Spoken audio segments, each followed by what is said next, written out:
excited to announce that we are doing another rebrand of the company. Well, really our first rebrand, but we've redone the website several times, and finally we've come up with something that kind of makes sense because we have expanded a lot this year into multiple different ventures with, a podcast, a consulting firm, training courses and classes. And so we are kind of announcing that we're integrating everything under one platform, which is going to be Upscaile, is going to be the new company. But deliberately misspelled. Upscaile with an AI. Yes. It's super edgy, to be fair. Yeah. I like it for us. Yeah. I think so. Yeah, that's how you know you're disruptive. You start with the spelling, disrupt spelling, and then everything else follows. That's right. I mean, and nothing's really going to change in terms of the customer experience other than the value that we deliver, the way in which we deliver it, right? So people that are listening right now have probably been subscribed to the newsletter for a long time, probably been engaged with us for a long time. The newsletter is going to stay pretty much the same, and the podcast is going to expand. I would say in general, the direction we're moving is into more of a B2B, more of an enterprise space. It's something that we've noticed and we get the best feedback on consistently is that people really love the practical applications of AI, right? It's all good and well to talk about the theory of it, how it works and so on, but unless you can apply that to your own job, to your own life and help save yourself some time, help save yourself some money, it's not going to be much use, right? It's interesting, but it's not practical. So that's really the direction we're leaning into, and we want that to reflect in everything. So in terms of the newsletter, kind of expect to see more instructions, guides on how to use automations, how to use AI in your daily life. Expect the same thing in the podcast for us to speak to entrepreneurs and founders, but also policymakers, and then all the way up the line as well. So the school community is all going to be focused on how to practically apply AI all the way into our accreditations and training courses and our custom consulting offering. So that's really the focus with that and why we're kind of rebranding as well. Well, you said nothing's going to change, but one important thing of the newsletter is going to change, which is? Well, we're changing name. So we're beyond just tools, and that's the name we came up with originally. Or not we came up with, I think it was Martin Arturo. Do you have an origin story behind the AI Tool Report? Martin would. Yeah, well, the AI Tool Report was really supposed to, the very first iteration of it was, going to be like this tool repository and, just constantly talking about all these different tools that are coming out. And, it was an okay name for like the first iteration of it, but what quickly changed is that, there's all these new tools coming out, and some of them are really good, but a lot of what's happening now is some of the best tools are, rolling out new features like, every day. Right now we're in like this 5th day of OpenAI shipments. And there's a lot more consolidation among the tools, I think, where the quality is really starting to emerge, and a lot of like those kind of more solopreneur kind of apps and stuff are kind of fading away a little bit. And so now it's not really about just reporting on just like, oh, this new tool that launched this week. It's like, how do we use the tools that we already have and integrate them into, the workflows that we have? And so, it's less about reporting just on the tools. It's kind of how to use the tools. And so that's why we're dropping, tool and just changing to the clean DAI report. Yeah. And the newsletter in general is just a much more holistic overview of the AI space in general, right? Is that we're not just covering tools, but we're also covering news, we're also covering automations, we're also covering stocks, the finance market, how that relates to it. I mean, and these sections can continuously change with time as well. So we want to have something that encapsulates the entire space, right? And gives you the most holistic understanding of the AI space in general, rather than just here's one tool that you can use. Yeah, exactly. And I think that's where the names come from, both Upscaile and the AI report, right? We look at the change of AI, and it's gone on from just tools, right? Just the AI. AI tool report presumes that we're talking about AI related things, and that's more the technical side. And if it's one thing, we've found teaching and bringing news and education and journalism and certification, all the things that we've brought these last year and a half, the conversation around AI really has morphed from the technological to the cultural, the social, the philosophical even, of how we do this effectively, safely, intelligently. So as we're looking at it from an organizational perspective, whether you are a 100,000 strong enterprise, a small business that's family owned with 50 people, or even an individual, it is about upscaling yourself and your organization. It is about looking at this change management that drives new businesses forward. So the way we built AI Tool Report, the way it came up, is a scalable and replicable solution at really any level, whether that's individual, departmental, organizational. So it's trying to bring the lessons that we've learned, the lessons that we've put into practice, and bringing it to a particular person, group, or market. That's a great way to put it, is that we are kind of teaching at each individual level. And, that's kind of where Upscales come from, is the newsletter and some of the courses are teaching, on a more individual level. And yeah, do you want to just talk a little bit more about Upscaile and the plans for 2025 for teaching on the company level and the organization level? Yeah, so the goal that we came up with right together was like the idea of moving from news into education.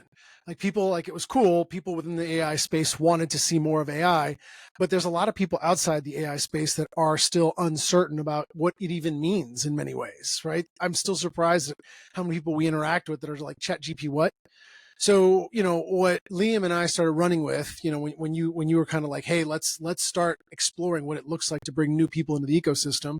Liam went the direction of getting, entrepreneurs, CEOs, and people that knew the AI space well to do their skill sprints. Let's bring your skills into this. And, Liam can touch on that. But from my perspective, being the old man in the room, it was like, wait, there's a lot of businesses that need to know this, right? People in their 40s, 50s, 60s that have been in the game a long time, with a ton of experience, but not a lot of time. So it was like, how do we bring them to the table? How do we show them that incorporating AI is a lot more, the difficulty in incorporating AI is less the technology and more just the human tendency to resist a new thing, especially when you have a functional system.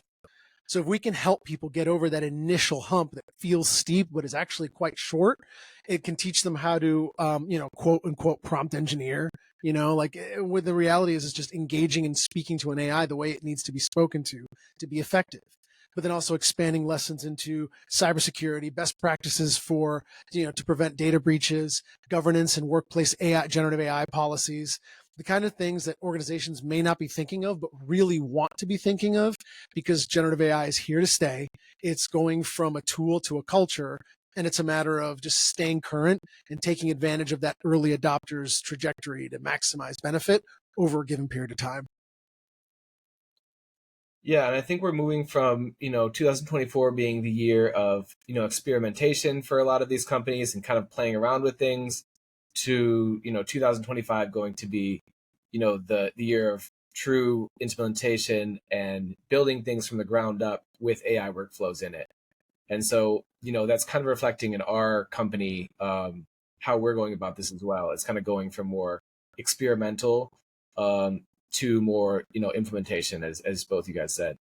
Yeah, and I think we got a pretty good understanding. Like, the beauty of the newsletter and having all of you as an audience, right, is that we get to speak to 400,000 people every day, right? We get to ask you for feedback on certain things, what you like, what you don't like, and that's really helped us shape what we're creating now and what we're offering, right?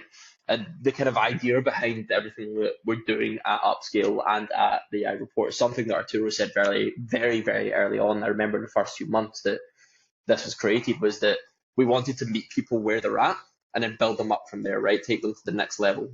And that's essentially what we can do across all vectors, right? If you're very kind of low touch, you just want like a basic education, join the newsletter, no problem, get a basic education. If you're a bit more interested, you can look at the podcast. If you're even more interested and want to learn specific skills, you can join the skill community, and so on and so on and so on, all the way up to that Upscaile accreditation training course and a consulting. So it's really kind of, we've learned from you what you want. We've then went to experts to create the content that is educational, that does work, and then you can pick and choose what works for you. Yeah, you hit it on the head. I think one of the things that's come up in the course that I'm teaching now with Sherm is how do we find trusted partners in AI, right? It still is very much the Wild West. Everybody says the 10x and all these absurd mathematical numbers on LinkedIn of how much we can do to your productivity and all these crazy things. And the reality is it's a matter of just trusting people that know what they're talking about.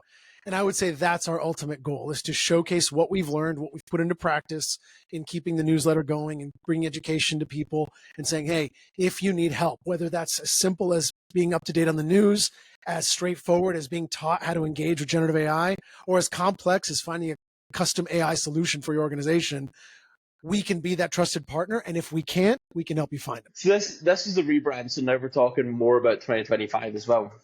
Is that correct? Yeah. So that was the rebrand. Now, all right. So looking back on 2020, I'm going to the script. Martin, what are some of the specific and highlightable, measurable successes that you have since you started this journey with rap battles?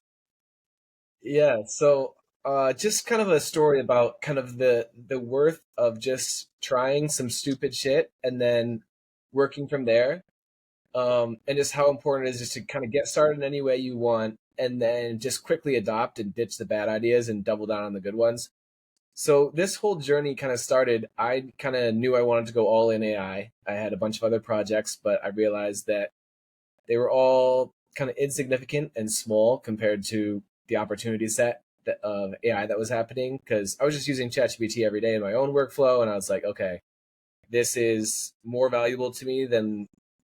I guess one of the things I kept thinking was this is worth over like $20,000 a month to me personally, and I was paying $20 a month for it, and I was like, okay, well, that's going to be true for not all people, but a lot of people, and so the value creation of this technology is just going to be absolutely insane. Because if I can, get $20,000 of value from it, I should be talking about that and showing other people how to get that much value out of it. And so my first kind of exploration into it was I started making AI, like Synthesia had these AI avatars, and I was trying to make them do rap battles between Bard, one of the worst named AIs of all time, Google's original foray into it. The Bard was one of the worst AIs of all time, and it showed in the rap battles I made of it versus ChatGPT, with Synthesia's avatars doing the rapping back and forth, and then I tried to match music behind it. So I made these. I posted them. I posted them on Reddit, and I don't know. They went not viral at all, but they got thousands of views, and I was like, okay, this is a huge success, but I'll never do that again. And I still have one that I edited. You asked me to edit it. I still have one somewhere. I'm sure I could find it on my Final Cut files. Yeah.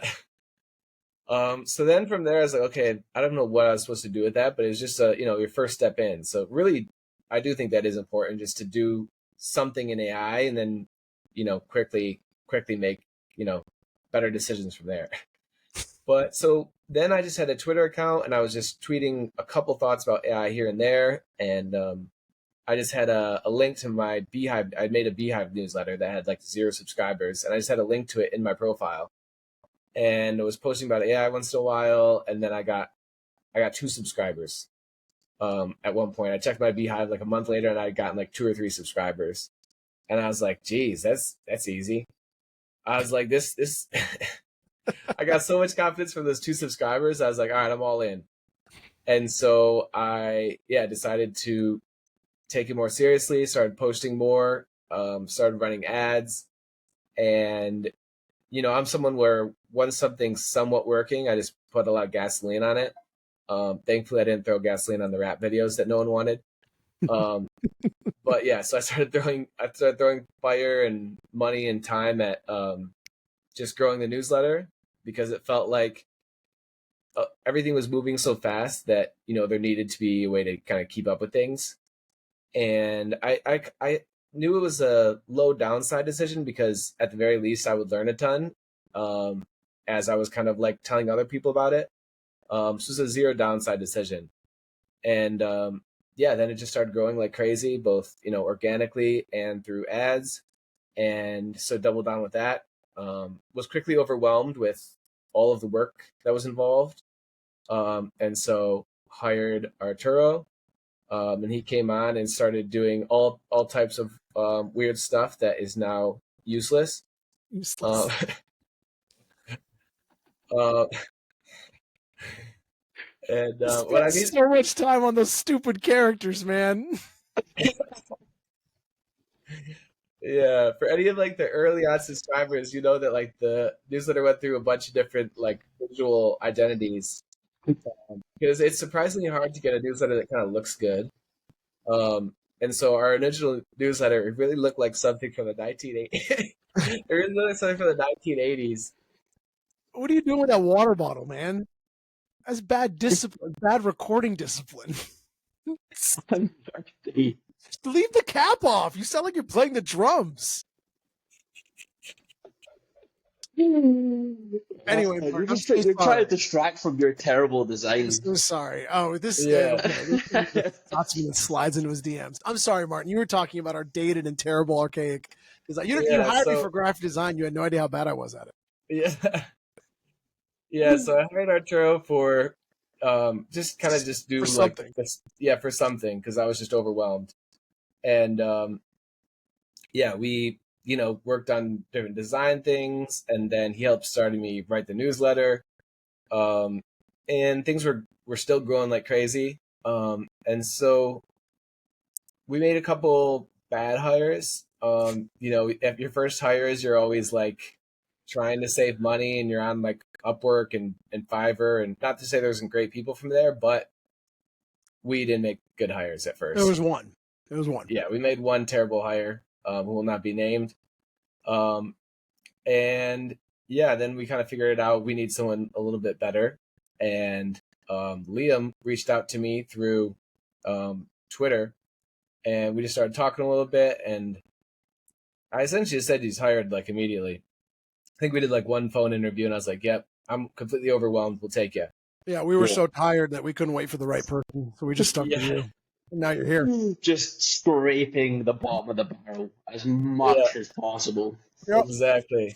But this is the benefit of picking a good industry. Is I really did get really lucky because, again, there was no extensive interview process. There wasn't many references that you had available. I was kind of just like, I was like, "What's your greatest accomplishment?" And you're like, "That will relate to this work." And you're like, you climbed Mount Kilimanjaro or something. That was Everest Base Camp at the time, I think. Okay, yeah. And I was like, "All right, boom, you're in then. If you if you climbed the mountain, you'll be great for the newsletter." Basically, AI adjacent. Yeah. I think my first 2 weeks as well, it was solely my first job as a trial period was posting Reddit stuff, because we were testing out that as a strategy, is how do we acquire subscribers from Reddit. So my first 2 weeks was just doing that. Yeah, because I didn't have a role for you, so I was just like, I don't know, here's some random shit that could work. Wait, how long did you work without getting paid before you realized, oh wait, there's money here? Well, I think when I initially started, I was like, there's no way this dude is gonna pay me. So I think for the first 3 weeks I didn't get paid, and it was out of no one's fault, but I was just I was kind of just working away, and I was like, I fucking don't believe this is real at all. And when that first check actually cashed, I was like, oh, all right, there's something here. And immediately quit my job in Australia. I was like, I'm out of here. I'm moving to Mexico. I'll see you in a month.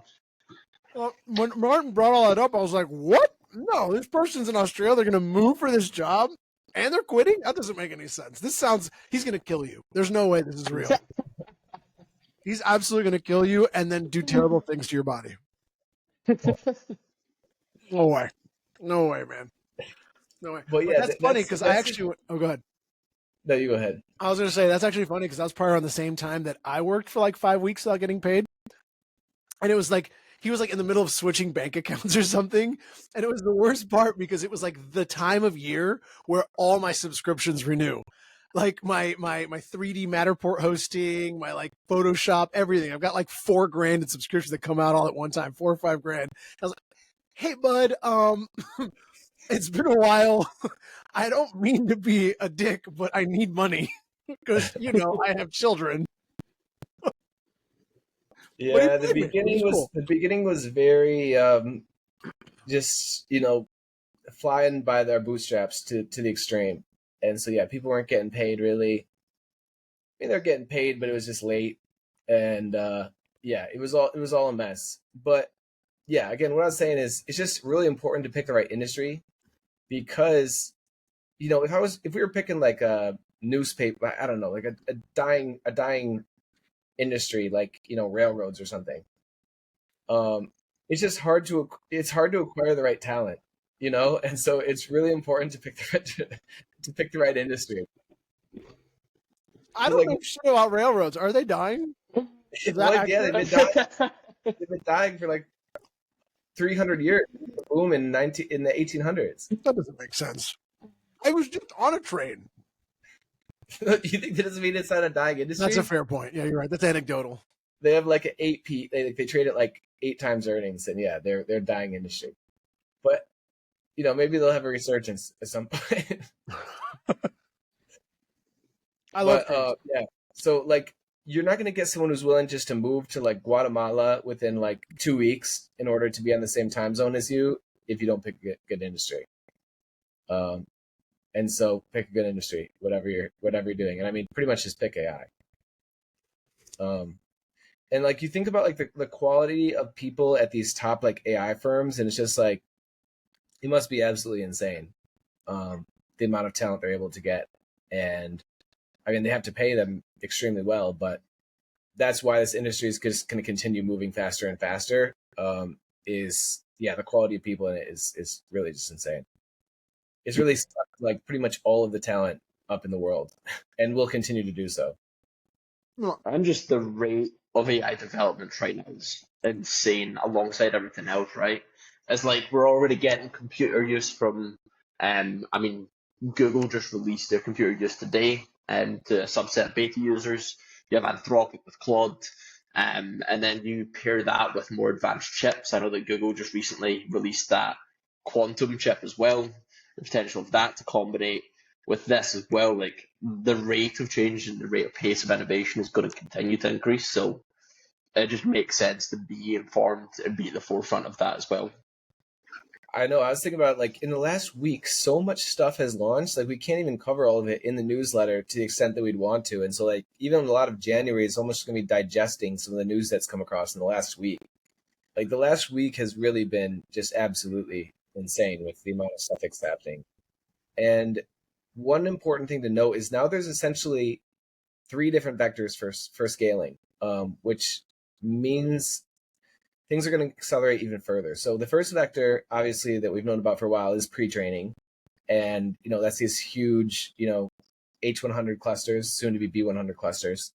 And, that's been the traditional vector for scaling. Now we're moving on to inference time compute.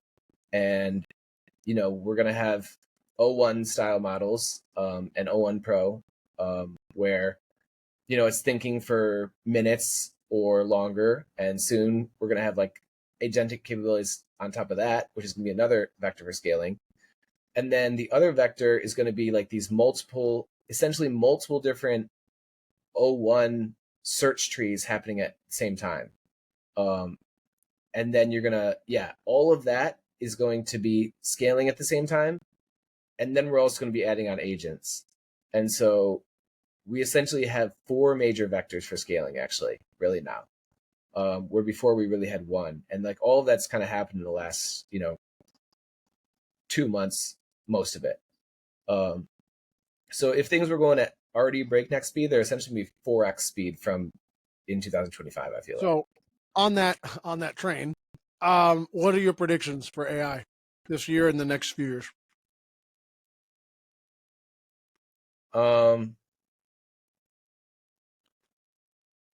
I think things are going to be moving at a faster and faster rate.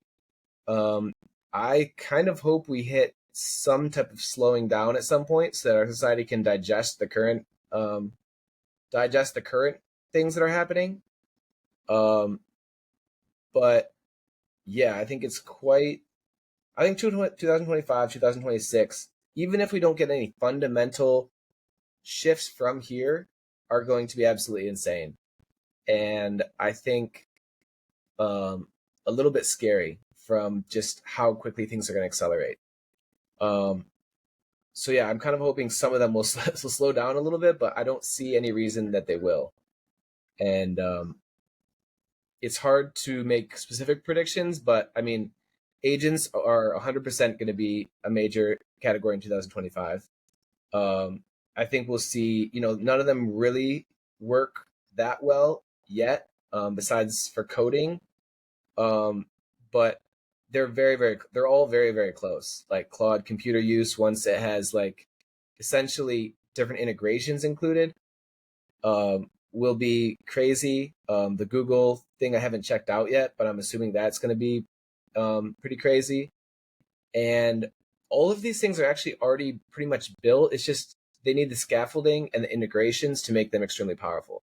Like O1 and O1 Pro, I of course upgraded to the O1 Pro as soon as it came out, is really cool. But the way I use ChatGPT is a lot of times using the internet and also like data analysis and uploading PDFs and stuff. And O1 Pro doesn't have those features yet, so it's not even that we have to have fundamental new technology. It's just about enabling those things with other tools.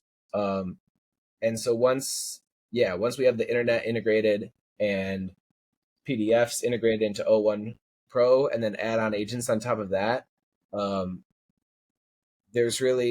don't really know how far that's going to go, but it's going to go very, very far.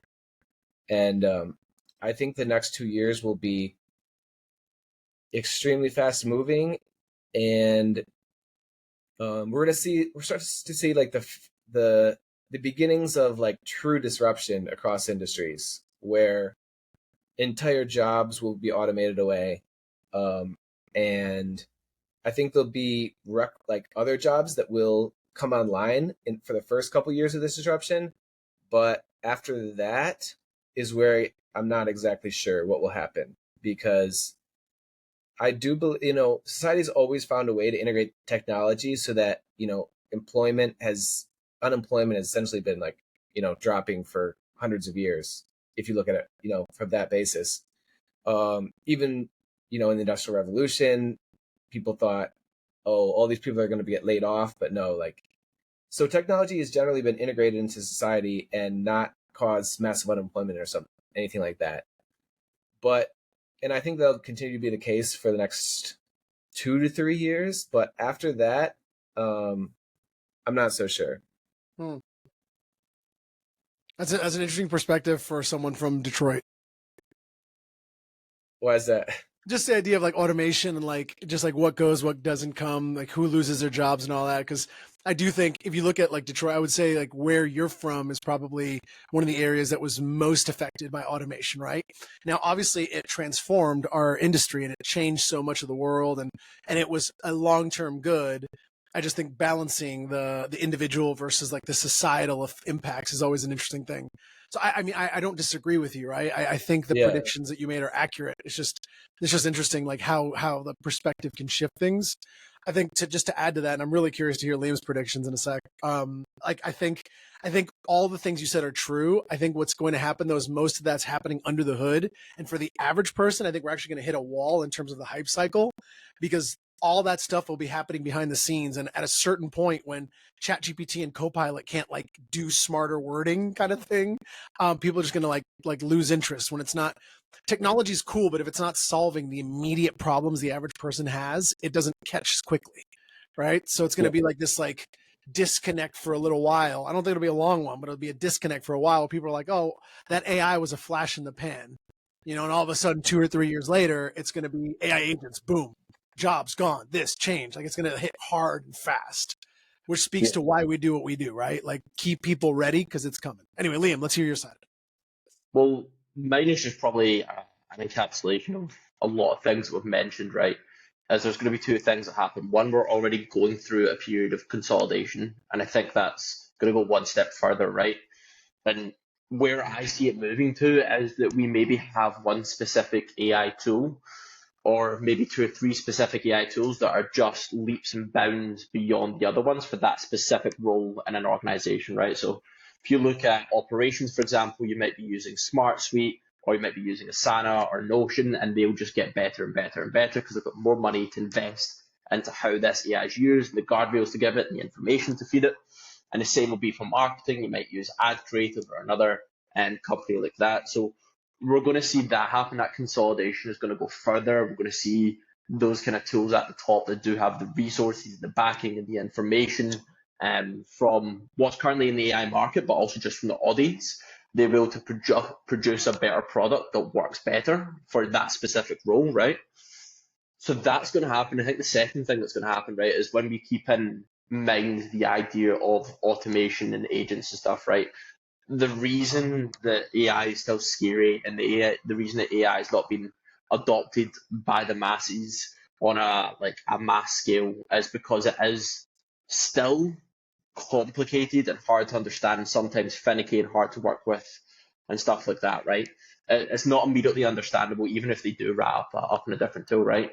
So if we do get to a point where automations get really good and agents get really good, and we can communicate with tools, and specifically agents, in natural language, and it actually works, that's what we'll see within those tools as well, right? Is I think we'll see a trend towards usability and that consolidation as well.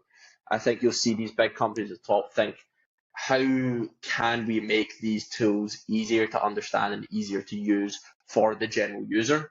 And they will prioritize that when building them for you as well. And we've already seen a trend like that as well, right? With ChatGPT, with Claude, with different tools, as they have become easier to use over time, and people are prioritizing natural language.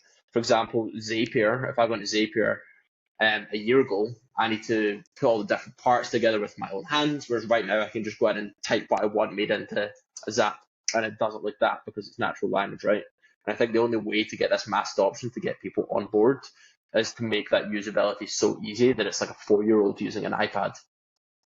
So that would be my prediction: consolidation and usability. Yeah, and I think that's one difficult thing with as I was kind of talking more like large scale, how these things are going to be expanding and how pure capabilities are going to be expanding. But the thing that's a little bit more complicated is going to be the how things are integrated. I think that is a slower process. So I do think, even though the capabilities are going to be insane in the next 2 years, actually integrating into business workflows is going to take some time to digest.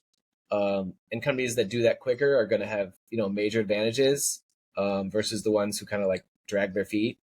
And I also think there's going to be massive disruption. I think incumbents have a big advantage because they have the data, they have the user base, and they have, the engineering departments to build AI things. But there is going to be these large innovators dilemmas as well, where it's kind of easier to completely build something AI native from scratch than to repurpose something that has been working with AI features. And I think some companies will be able to do it, and other ones that kind of do it a little bit slow or a little bit clumsily will probably get innovated away by kind of new startups that are just going to be 100% AI first. So I'm super interested to see how that kind of goes. All that to say, subscribe to the newsletter and stay on point for when it does happen. And to confirm, the newsletter will be called, by the time this episode releases, the AI Report. And our parent company is going to be called Upscaile with a funny AI in the middle. Is that correct, Arturo? That's right. We are deliberately disrupting spelling to disrupt the industry. That's what we're doing. As soon as we figure out the logo. Yeah. Still in the process of this, so I think this will be published with the old logo, but we should have similar but new branding, new logo, a bit more upmarket, a bit more professional, ready by the time this releases. So excited to move into that space. Excited to be done with the creative side of this. Yeah, we're not rebranding for 10 more years after this one. Ever again. Ever again. I'm sorry. Not till we hit singularity. Never again. Yeah. But, I mean, it now seems like a good a time as any to just kind of say thank you to everyone that does subscribe, everyone that is listening right now. We would not be here without you. You have shaped the newsletter into what it is today. You've shaped the podcast into what it's becoming, and you've shaped our offerings and our vision and our goal into what it now is, right? Which is provide practical AI education, keep you one step ahead with something that is advancing rapidly. So I want to say thank you personally, and I'm sure Arturo and Martin do too. Yeah, absolutely. And definitely, the way the newsletter was originally shaped was, through a lot of polls and just getting response to emails and everything to try to steer it as much to what people wanted and away from like the things that we thought were wanted that no one actually wanted.